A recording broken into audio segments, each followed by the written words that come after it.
Hi there, welcome to Parenting Team Podcasts with me, Rachel Martin. I hope you enjoy this episode. How to get your teen to do something that they actually really don't want to do. This is a huge toughie that parents face a lot, and it can be a big problem in that when you start to try and get your teen to do something they don't want to, generally it either ends up in a lot of cold shoulder, eye rolls, or a blazing argument. And either way is going to end up destroying part of that relationship that you're working so hard to maintain.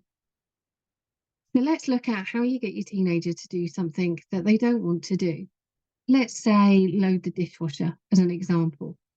Now, to you, it's a simple task. It doesn't take long and it involves putting things from the kitchen on the side into the machine that's also in the kitchen. Loading it up so you can push the magic button and it all gets cleaned. Surely that's better than it was back in our day before the invention of the dishwasher. So you ask your teenager, can you load the dishwasher for me? They give you a yes. And then it doesn't happen. And 2 hours later, you're still waiting to happen. Now, why is this? Well, I want you to look at this from a teen perspective. When you go upstairs and say to your teenager, can you load the dishwasher for me? And they reply with a, yeah. And you walk off thinking, deal done. In your teenager's brain, what's going on is something far different from what's going on in yours. And this is key when it comes to working with your teenager to get them to do things they don't want to do. It's human reaction to not jump forward in excitement to do the things we don't want to do. Now, we know as seasoned adults in this field, the longer you leave the task you don't want to do, the harder it is to do it. But when you're in the teenage years, that isn't something you're necessarily aware of. And trust me, we learn through doing. And as adults, it's exactly the same. I'm going to be giving you examples of things you can do so that you can learn how to have a better relationship with your teen. Me just telling you this, that will sound great, but it doesn't mean anything will change. People learn best through doing. Now, when it comes to asking a teenager to do a job that you want them to do straight away, the number one issue that I see that comes up is not being specific about our expectations with that ask. If we're asking them to do a job, you just need to let them know when, how, what it is you're expecting, rather than just giving the order and asking them to yes or no it. That's actually you being in control and commanding. That's not a case of you asking them to contribute.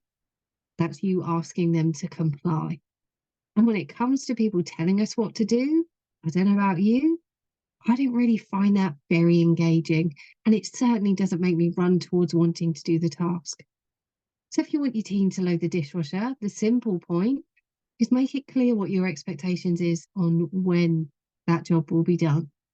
And if you're not specific about when it has to be done, ask them when they can do it. It's an even better way to go about it, and you're more likely that they will take that task on if they get an element of control over it. So why should you bother being so specific in trying to get your teen to do something they don't want to do? Well, because if you give them a room to wiggle, they will wiggle out. They don't want to do it. And anyone who doesn't want to do something, or the motivation for it isn't that particularly inviting, is going to delay it.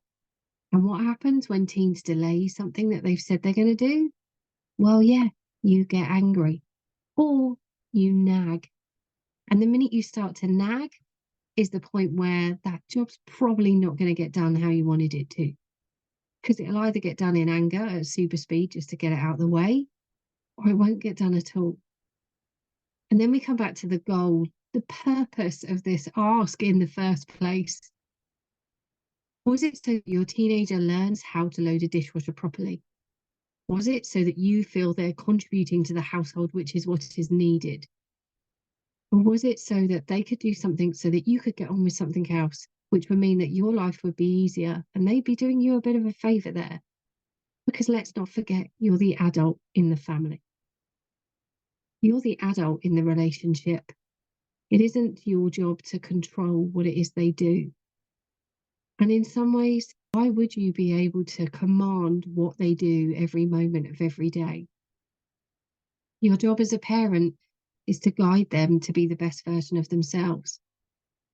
Your job as a parent is not to tell them what they have to be doing with their time. how they have to conduct themselves within your home.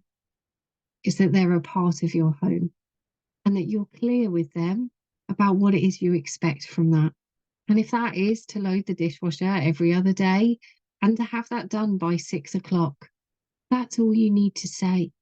And your teenager will do it. They don't sit there waiting for ages just to annoy you. They just do it at the point when they're not in the middle of something, when there's nothing else that they need to do. Then they'll go and do the boring job. Unless you make it clear you need it done at a different point. So when you want your teenager to do something that they don't want to do, make sure you're specific about how and when you want them to do it, and then seek their agreement and approval that it will get done. Otherwise, you're just going to end up in an argument. And that is one of the key things that can contribute towards your teenager becoming a stranger to you. So that's it for this episode. Thank you so much if you've listened this far. I really hope you've enjoyed it and found it useful. Don't forget to never miss another episode.